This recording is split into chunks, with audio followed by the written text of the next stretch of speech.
Close with the word from Matthew chapter 25. Empeleni indaba inde kodwa ngizozama ukuthi ngisheshe ngifunde ngokushesha. It's a long portion, but I'll try just to read it quickly. Kusukela kuverse 14. And we'll start reading from verse 14. Futhi ke okunye abasitshela kona abafundisi nabaholi bakhona bathi ya makholwa khona kodwa ukukholwa akujuli bathi siletheleni ukholwa okujulayo. Something which the people also said there, that they said, look, we have Christians here in our country, but it's a superficial Christianity. Please bring us a Christianity, the gospel that will go deep. Manje sikwazi ukuthi abantu sibafundise ukholwa okujulile uma thina singajulanga. But how can we can never teach others about a gospel and a Christianity, a faith that goes deep, if we haven't experienced it ourselves first. Ake sifundeke siqale evesini le-14. We'll start reading from verse 14. Ngokuba kunjengomuntu owathi eyakuhambela kwelinye izwe wabiza izinceku zakhe wazinika impahla yakhe. For the kingdom of heaven is like a man traveling to a far country who called his own servants and delivered his goods to them. Enye wayinika amathalenta ayisihlanu, enye abamabili, enye labalinye, kwaba yileyo naleyo njengamandla ayo wamuka ke. And to one he gave 5 talents, to another 2, and to another 1, to each one according to his own ability. And immediately he went on a journey. Lo bamukele amathalenta ayisihlanu wahamba masinyane wasebenza ngawo wazuza amanye ayisihlanu. Then he who had received the 5 talents went and traded with them and made another 5 talents. Kanjalo obamukele amabili wazuza amanye amabili. And likewise he who had received 2 gained 2 more. Kepha obamukele lalinye waya wemba emhlabathini wayifihla imali yenkosi yakhe. But he who had received 1 went and dug in the ground and hid his Lord's money. Kepha emva kwesikhathi eside yafika inkosi yalezo zinceku yalandisana nazo. After a long time the Lord of those servants came and settled accounts with them. Weza obamukele amathalenta ayisihlanu waletha amanye namathalenta ayisihlanu wathi Nkosi wanginika amathalenta ayisihlanu bheka ngizuza amanye amathalenta ayisihlanu. So he who had received 5 talents came and brought 5 other talents, saying, Lord, you delivered to me 5 talents. Look, I have gained 5 more talents beside them. Inkosi yakhe yathi kuye kuhle nceku enhle nethembekileyo uthembekile ezintweni ezingcosana ngiyakubeka phezu kokuningi ngene ekuthokozeni kwenkosi yakho. His Lord said to him, Well done, good and faithful servant. You were faithful over a few things. I will make you ruler over many things. Enter into the joy of your Lord. Siqume ku-24. Kepha weza nobamukele ithalente lalinye wathi Nkosi bengikwazi ukuthi ungumuntu olukhuni uvuna lapho ungahlwanyelanga khona ubutha lapho ungafazanga khona ngesaba ngaya ngalithukusa emhlabathini ithalente lakho bheka nakho okwakho. Let's go on to verse 24. Then he who had received the 1 talent came and said, Lord, I knew you to be a hard man, reaping where you have not sown, and gathering where you have not scattered seed. And I was afraid, and went and hid your talent in the ground. Look, here you have what is yours. Kepha inkosi yakhe yaphendula yathi kuye, nceku embi nevilaphayo, ubukwazi ukuthi ngivuna lapho ngingahlwanyelanga khona, ngibutha lapho ngingafazanga khona na. But his Lord answered and said to him, You wicked and lazy servant, you knew that I reap where I have not sown, and gather where I have not scattered seed. Ngakho wamukele wawumelwe ukubeka imali yami kwabebhanki. Mina ke ekufikeni kwami ngabe ngitholile okwami kanye nenzalo. So you ought to have deposited my money with the bankers, and at my coming I would have received back my own with interest. Ngakho ke mamukeni ithalente nilinike onamathalente ayishumi. Therefore take the talent from him and give it to him who has 10 talents. Ngokuba ilona lo onakho yakuphiwa avame kepha ongenakho uyakwamukwa nalokho anakho. Leyo nceku engasiziyo iphonseni ebumnyameni obungaphandle lapho kuyakuba khona ukukhala nokugedla amazinyo. For to everyone who has, more will be given, and he will have abundance. But from him who does not have, even what he has will be taken away. And cast the unprofitable servant into the outer darkness. There will be weeping and gnashing of teeth. Namhla kusuku lePentecost. Today is Pentecost, Usuku lokuthululwa kwaMoya oNgcwele. the day where the Holy Spirit was poured out. Baningi abantu abashoyo ukuthi hawu Nkosi sigcwalise ngomoya wakho oNgcwele sebenza ngomoya oNgcwele. Many people pray and say, "Oh Lord, pour out your Holy Spirit. Fill us with your Holy Spirit." Kodwa khumbulani izwi leNkosi. Elithi uma ungathembekanga kulokho okuncinyane, uNkulunkulu ke kakunike okukhulu. But remember God's word, where he says, if you're not faithful in the small things, you won't be entrusted with greater things. Kudingeka ukuthi ufunde ukuthembeka kokuncinyane. You need to be faithful in the small things. Omunye waphiwa amathalente ayisihlanu, omunye mabili, omunye lodwa. One was given 5 talents, the other 2, and the other 1. Akufananga. It was not the same. OkaNkulunkulu akufani.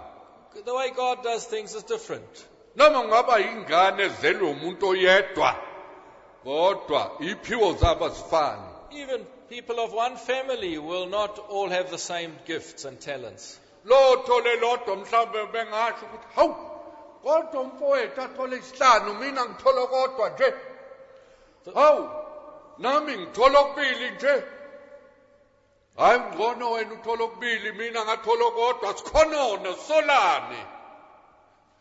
Singakwenza lokho ngoba sigcwele ubusathane. Now one can start a fight among brothers, and the one saying, well, I only got 1, you got 2, or the other one got 5. It's not fair.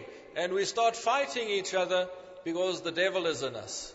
Isigcina uNkulunkulu lo uthi lo othole okodwa mphuqeni nakho nike lo onakho ngoba onakho uyophiwa ongenakho uzophucwa nalokho anakho. Eventually the Lord even said the one who had received the 1 should have that 1 taken away from him, given to the one who has 5. For he says the one who has, more will be given. The one who doesn't have, even what he thinks he has, will be taken away. Konke ukuze umunye amnike isihlanu omunye okodwa akamthandini njengalo umthanda kakhulu lo. Why does he give the one 5 and the other one only 1? Does he love the one with the 1 talent less than the other one? Uyabathanda ngokufanayo ngoba walithanda izwe kangaka waze wanikela ngendodana yakhe ezelwe yona kubona bobabili. He loves everyone in the same way, for he gave his only begotten Son to everyone. Kodwa uthi wabona ukuthi keke kulunge ukuba abanike u5 bonke ngoba abanawo amandla ukuphatha kwisihlanu. Lo unamandla ukuphatha okubili nje. Lo unamandla ukuphatha okodwa nje. Hayi ukuthi uNkulunkulu mubi umnishelani lo. Ubanika ngokwamandla abo. God is not evil, or it doesn't do an evil thing when he does it in that way, but in his love he realizes that the one is capable of handling 5, the other one only 2, and the other one only 1. So he gives them according to their ability. Ungamsoliki uNkulunkulu ukuthi wenze kabi omunye okukhulu omunye okuncane. Lo akakwazi ukusebenza okukhulu. Ukuphatha okukhulu. Amandla kangaka nje. So don't blame God and say he's unfair, unjust, for giving in different measures. No, it's only because God realizes that He's only capable of doing that one. Uma ngathi kunika okukhulu njengalowo ubuzosangana uhluleke athi uNkulunkulu kuphi uchitheleni. And to the one, if He gives the one with the 1.5, he wouldn't know what to do with it. It would just go wasted. Kusho ukuthi ungakhali-ke uthi hawu Nkosi kwangathi okukhulu ngifuna okukhulu anginakho okuncane ngizokulinganisa ngalento. So don't say, oh God, why did you only give me 1? I want 5. Omunye ufuna iplaza kodwa insimi yakhe igcwele uqadohlo negceke lakhe nendawo yakhe igcwele ingungoni. Manje ungamnika kanjani into enkulu? Ehlulwa okuncane asifunde ukusebenzise okuncane asiphe kona uNkulunkulu. Hayi ukuthi sibe nomona, sibe nomhawu. Sithi hawu sibanibani uthola okukhulu. Ufunelani okukhulu ngoba uhlulwa lokho okuncane. Just a simple example. Maybe you want a whole farm, but you've got a plot or a piece of land and it's full of weeds. You don't even make use of that. How then do you think you'll handle a farm if you can't even handle that little piece of land that you've got? How can you expect to have more when you're failing to be faithful in that little bit that you've got? Uma inkosi isibuya yathi wozani nobathathu ngifuna ukuthi siphendulane manje landisana. Wena othole okuyisihlanu uwenzeni? Izwi lithi ngokusheshsha wahamba wakusebenzisa kwazalo kunye kuyisihlanu. Now when the Lord returned, He came and He settled accounts with each one of them. They personally had to give account. So He started with the first one, who had been given 5. Now he had been diligent. Soon after the Lord left, he got to work and he multiplied what he had. Lo othola okubili wathi Nkosi nakho nginike kona wanginika okubili nazuza kunye okubili double. The one with the 2 said, Lord, you gave me 2 and I managed to double it. Now you receive double what you gave me. Wena nokodwa wathi hawu Nkosi ngiyazi ukuthi ulikhuni, ngiyazi ukuthi awufuni iphutha, ngabona ukuthi hey uma ngilahlekelwa ikona ngizoba necala ngase ngihamba umgodi ngakufihla nali talente lakho Nkosi njengokuba linjalo. The third one said, Lord, you gave me 1 talent and I know you to be a hard man and you don't want any mistakes to happen. So I took that talent you gave me and I buried it so that it doesn't get harmed and doesn't go lost. Here you have what is yours. Inkosi yaphendula yathi nceku embi, wena nceku embi nevilaphayo. Uyabona ukuze athukuse ube ivila. And the Lord answered and said to him, you wicked and lazy servant. You see why he buried it? He was lazy. Ubukwazi ukuthi ngivuna lapho ngingahlwanyelanga khona, ngibutha lapho ngingafazanga khona na? You knew that I reap where I have not sown and gather where I have not scattered seed. Ngakho wawumelwe ukubeka imali yami kwabebhangi. Mina ke ekufikeni kwami ngabe ngilithole kwami kanye nenzalo. So you ought to have deposited my money with the bankers, and at my coming I would have received back my own with interest. Ethi mphukeni lokho nakho engamnika kona. And he said, take away what was given him, because he didn't make good use of it.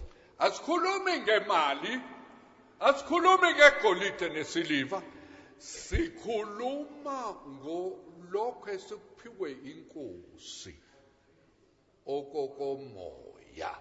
Qala khona njalo uqale ngokomoya. Now here in the first place, we're not speaking about money and about silver and gold, but we're speaking in the first place about that which the Lord has given us, those spiritual gifts which He's given us. Lokho akuphe kona uNkulunkulu. That which the Lord Ufuna ukuthi ngokushesha usebenzise kona. That which the Lord has given you, has entrusted to you, He wants you to quickly go and use it. Wena uthi angaphiwa akakasho. Kanti usekuphile. Lawo mazwi nalezo ntshumayelo wayitholayo wazenze njani? Wayimbela phansi. Ubuyivila. Uhluleka ukuhlambulula. Ubuhluleka ukufakaza. Ubuhluleka ukuhambela abantu. Ubasize. But maybe you say, well, what is it that the Lord's given me? He hasn't really given me anything significant enough. But what about that which the Lord did give you? He entrusted something to you. Those words, that word which He gave you to share with others. But maybe you were lazy. You didn't want to sanctify yourself. You were lazy in doing that which the Lord had commissioned you to do. Kunini uNkulunkulu eqala ekushumayeza ekhuluma nawe. Kodwa kuthi kube namhlanje awukakusebenzisi. Maye kuwe. Waphucwe inkosi yathi mphuceni yena nimphose ebumnyameni obungaphandle. Just think. Ngoba uyinceke engasiziyo usizani? Uyayisiza inkosi, uyayisiza ivangeli. Usiza uSathane. Abanye basiza uSathane basemsebenzini kaSathane abekho emsebenzini kaJesu. How long ago didn't the Lord entrust something to you? What have you done with it? You've just been lazy and you've been an unprofitable servant. Are you unprofitable for the Lord? Who do you profit then? Are you profiting the devil if you're not profiting the Lord? Kuthiwa inkosi yabuya yathi ngizolandisana nalezi zinceku. The Lord returned and He said, I will call them to account. Ngizontshela imfihlakalo.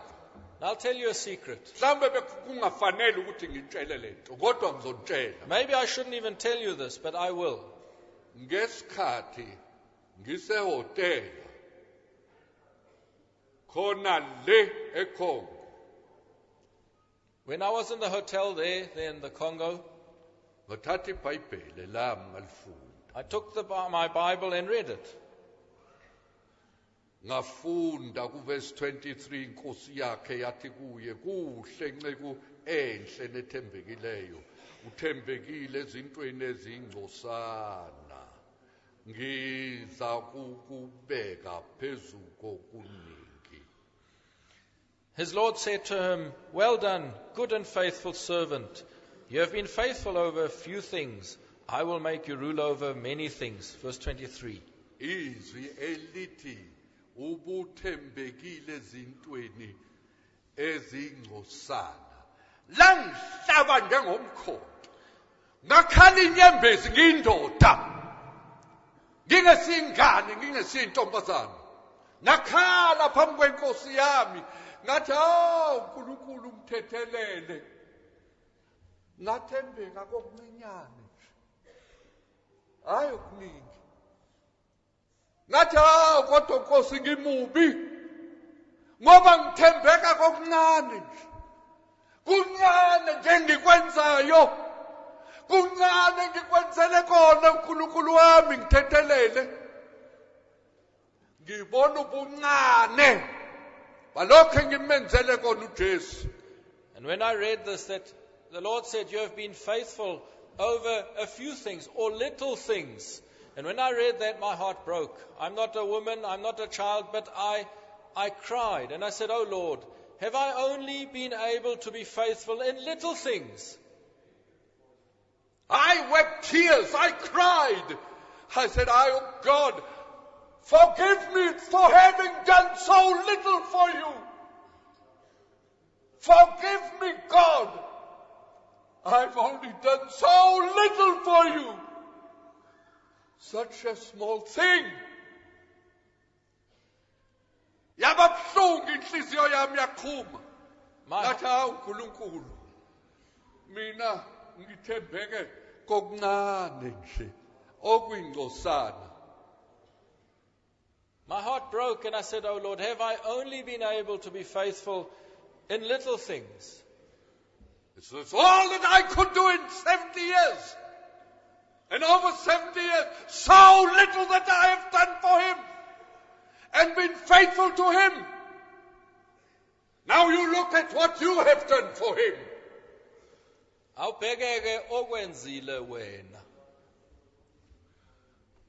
Awu, angazi lelo zwi. Langishisa, langihlaba, langisika. Ngathi hawu uNkulunkulu wami. Ngathembeka kokuncane nje. Awungisize Nkosi. Ngikwazi ukuthembeka kangcono. Ungisize Nkosi ukuba kube ngcono engikwenzele kona. And that cut very deep, where I said, "Oh Lord, that I've only been able to do so little for you. Help me, Lord, to be faithful that I can do more for you." Ilona lo kukhona uNkulunkulu amphile kona. Ake nibheke lapha nikhohlwe lo omemezayo. Usathane ufuna ukukuphazamisa. Don't be distracted. Kukhona uNkulunkulu akuphile. Kuncane kodwa uyathembeka kukho. There's something God has entrusted to you. He's given you something. Maybe you think it's... Ungathembeki kukho isikhoko singesakho. Niyasikhokweni akukho kunye. Uyobuya uJesu athi wena ungenzele kuphi? Even though you may think it's small, but the big question is, have you been faithful in it? If you haven't been faithful, then you're on your way to hell. Siyakwazi ukuthembeka kuNkulunkulu. Are we faithful to God? Lokho asiphe kona sithembeke kuye.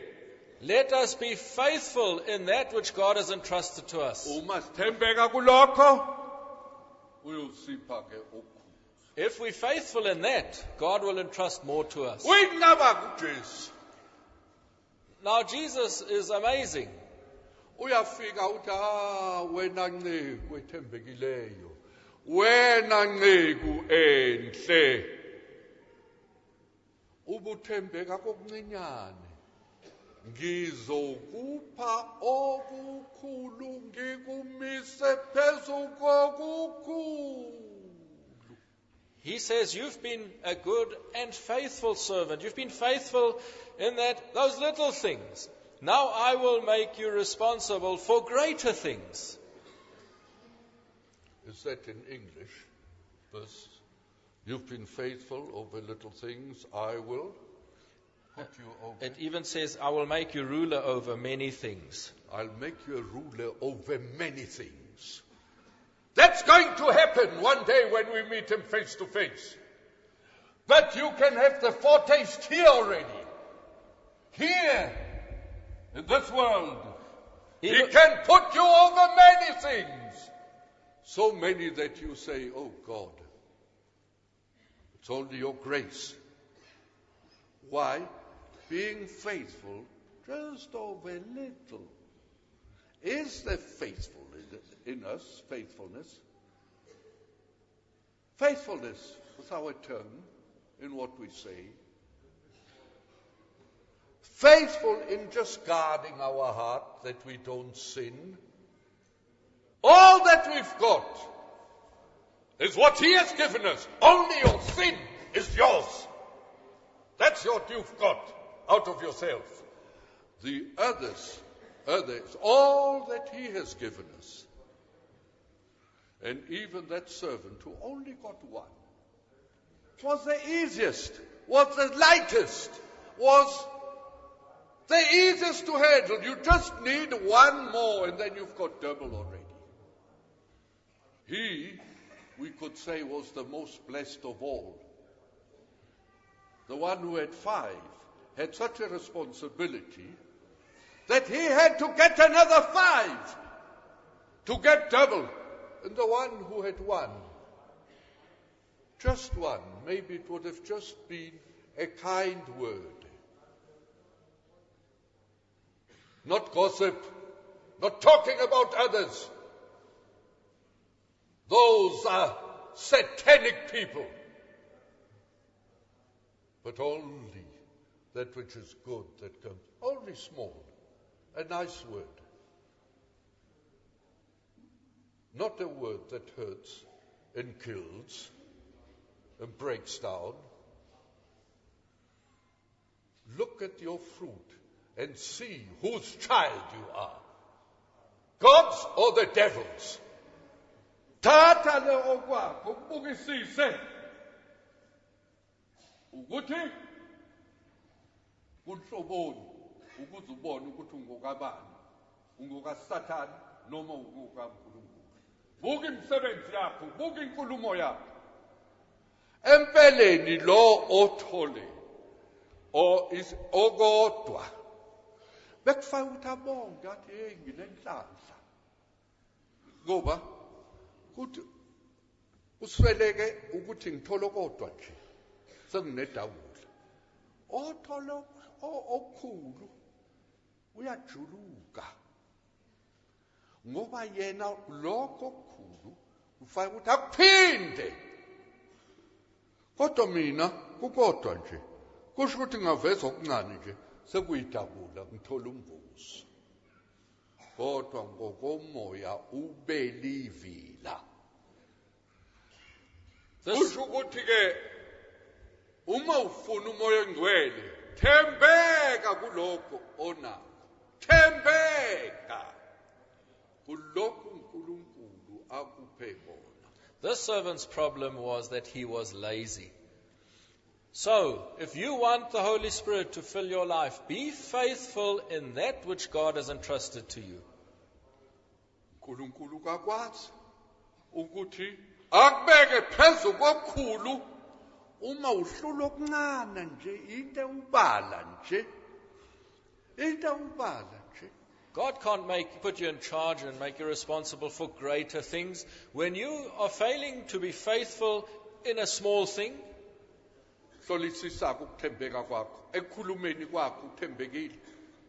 Check your faithfulness in your speech, what you say. Are you faithful? In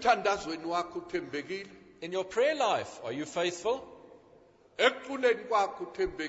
In your singing, are you faithful? In your worship and serving, are you faithful?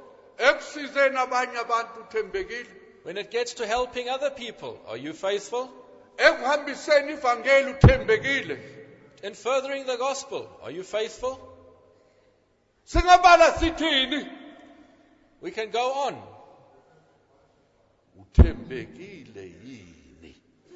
Are you faithful?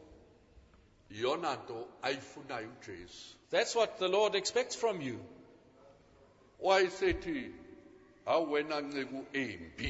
Ubazi ukuthi ngiwumuntu olukhuni ngivune lapho ngingatshalanga khona ubungakuthathi ngani ukise kwabebhanki uzuthola inzalo yaleyo nto ngoba ubuzoba nokubongwa uma ngiqhamuke ngibone ukuthi ke cha lokho engakupha kona unenzalo.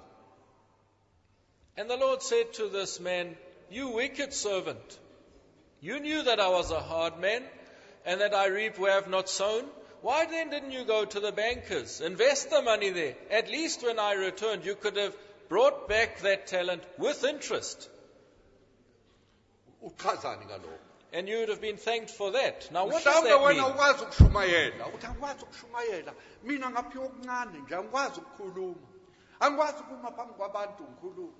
Maybe you say, "Well, I can't preach. I don't know how to speak before people. I'm too shy. I was just given something small. I can't say it myself."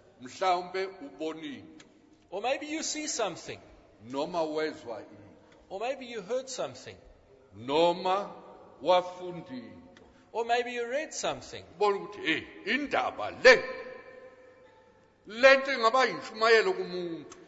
And when you read it, it was a blessing to you, and you thought, well, this could actually be a message.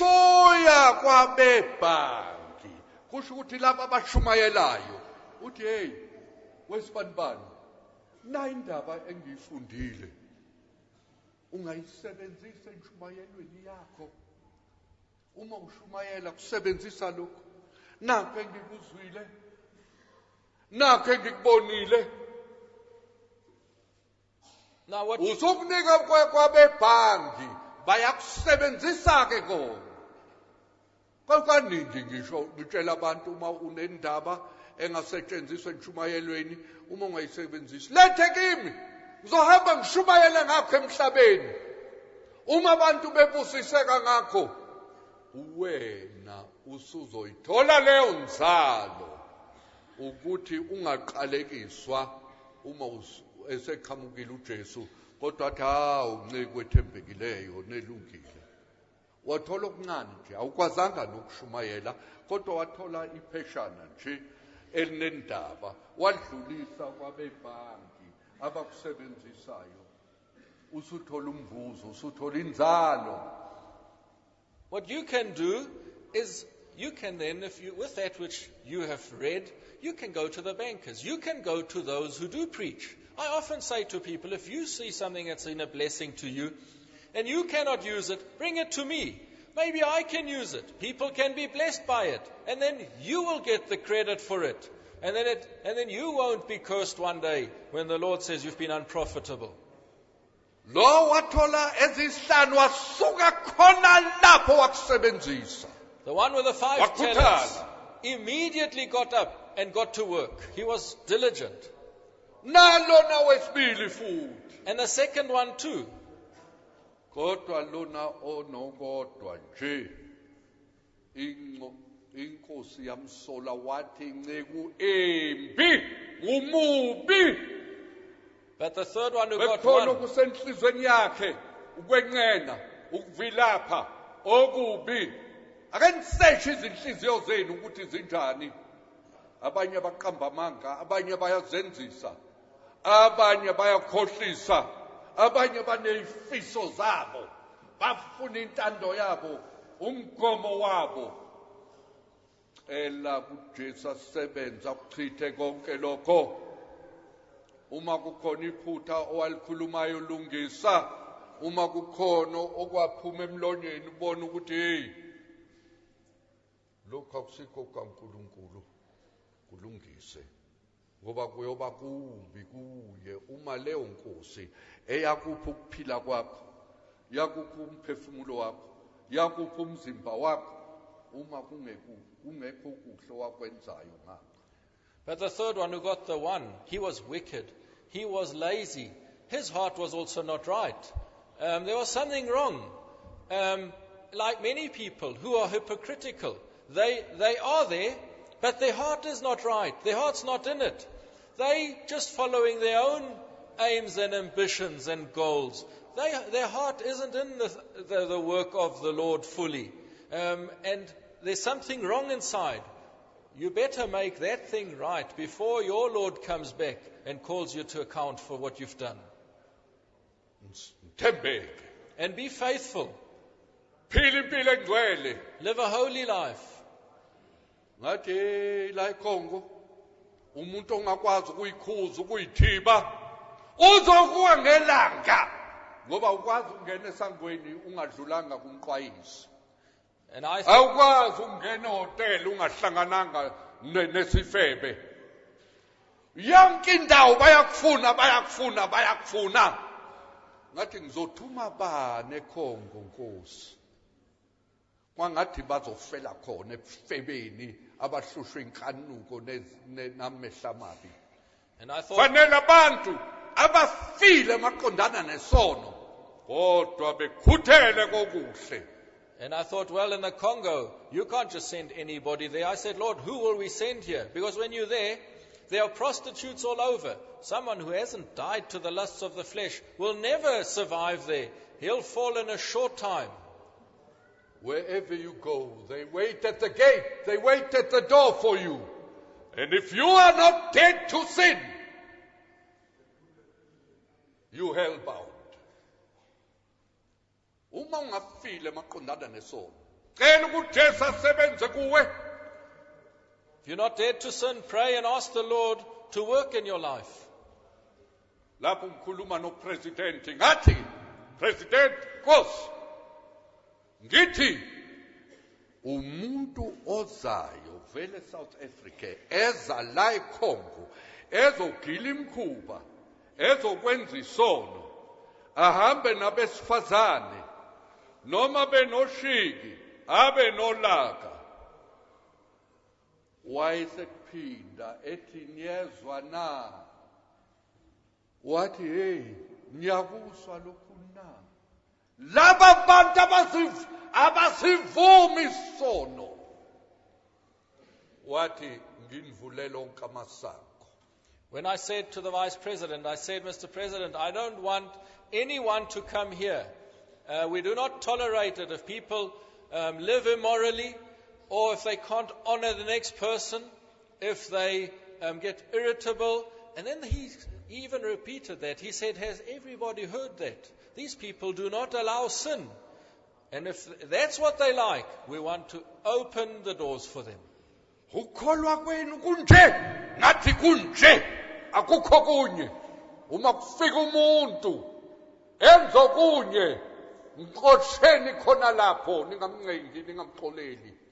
And he said, is that really what you believe? I said, that's what we believe. And if anyone doesn't live up to it, send them away.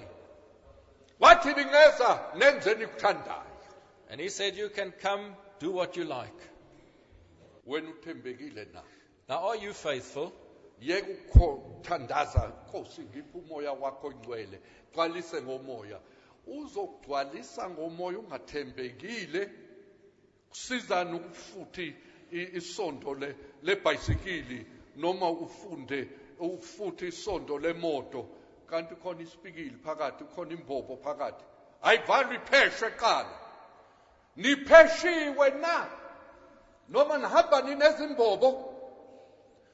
You can stop praying, asking the Lord to fill you with His Spirit if you are not faithful, if you don't live a holy life.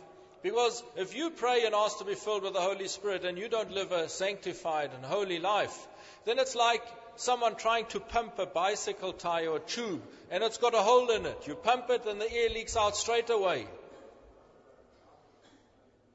Omunye umfundisi wathi kimi kule nhlangano yamakholwa ECC abekho abakamoya ngathi ngani na wathi hayi bayahleka nje sifuna into esile sifuna uqotho hayi ukuthi umuntu asuka abe nomsindo nje abe nomsindo nje kanti uqotho enkosini nasemsebenzini amihle ayikho. When I asked them there, the people of that organization, I said, are there no charismatics within your ranks? They said, no, they're not. They say, we want people who go deep in their faith. We don't want something superficial. We want people that are faithful and upright. We don't want the Toronto people here that just laugh. We want sincere Christians and genuine ones who practice what they preach. It's not what I say, it's what people outside say. And when you go to be a missionary, you've got to be like that. And I say, even if you're not a missionary, if you're a Christian, you've got to live a spotless life and be a good example and faithful in that. Otherwise, you're furthering the cause of the devil. Noma ungasiyo umuntu oshumayelayo, uma uzibiza nje ukuthi ungumKristu, udinga ukuphila impilo engcwele, enganasici. Onesona kaphenduke, ngiyamema futhi, phenduke. Abanye bathi hayi la asiqhubekele enkosini, sikuko A B C, wena ohlele ezonweni. Usodageni awukho naku A. And if there's sin in your life, you need to repent from it. There are people that say, well, we just never seem to get past that point. But there are people who don't even get to that point.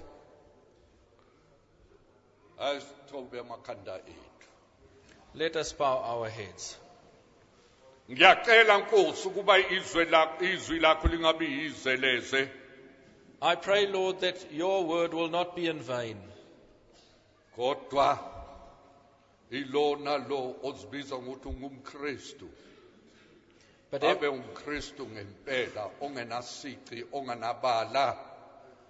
But may, Lord, everyone who calls himself a Christian be a true Christian, a sincere Christian, without spot or wrinkle. Amehlo abe msulwa. That his eyes will be pure. Ingqondo imcabango ibe msulwa. And that his mind, his thoughts will be sanctified. Inhliziyo ibe mhlophe. And that the heart will be pure and clean. Izindebe zithembeke kungabikho nelodwa izwi libolile phuma emlonyeni. And that the lips will be sanctified and faithful, with no deceit and no wrong words coming out of them. Nkosi Jesu hamba phakathi kwethu. Hamba ngenkemba yakho esikanhlangothi zombili. Lord, go through our midst with your double-edged sword that cuts on both sides. Ongakahlukani nesono ngokupheleleyo, ahlukane naso. And if there's someone who hasn't broken totally with sin, that he will break with it. Ongangcwelisiwe, abe ngcwele njengawe ungcwele. Who hasn't been sanctified, Lord, that he will be sanctified, that he may be holy as you are holy. Amen. Amen. Izwi lithi uNkulunkulu nguyena owayekhona nokhona nozakuba khona. God's word says God was and is and will be forevermore. Uma uhlangana noNkulunkulu uzohlangana nalo owayekhona okudala okwakhe. If you meet up with God, you will meet up with the one who was there when you did those old things. When you meet with God, you meet with your past. And don't say, oh, the past is past. It's not past. If you didn't settle it with God. Unguye owamanje. He's the God of the present. Unguye kulokho okuzayo. Imicabango nayo. Lokho safuna ukwenza. Uma uhlangana naye, uzohlangana nakho konke. Sukele ekuzalweni kuze kube sekufeni. Hlangane nakho phakathi phambi kokukhanya kwakhe, okukhanya phezulu kokukhanya konke. And he's also the God of the future. Those future plans, those ideas you have for the future. You will meet up with him who in that moment will bring together everything that was in the past, that is now, and that will, what you're planning for the future, and suddenly you'll see it in his light. Lo owayekhona akube ngcwele konke. Hlanzeke konke. So may everything, Nalokho kwakusasa kube njalo. Ngisho nalokhu kwamanje. so may everything that is of the past, and even which is of the future, and that which is of now, may it all be sanctified. Asithandaze. Let us pray. Nkosi Jesu. Lord Jesus, Simbulele kithina. Lord Jesus, please reveal yourself to us Njengalowo owayekhona. as the one who was there in the past. Akusiza ukuthi sikugqibe, sikufihle, sikuphike. It doesn't help us if we just try and cover it up and that we deny it. Nalo oza kuba khona nemicabango leyo esinayo ngosuku lwakusasa. And you being the God of the future as well, you who will be, those thoughts, those plans we have for the future. Nokhona manje, isimo sethu samanje. And you are the God of the present, that which is now.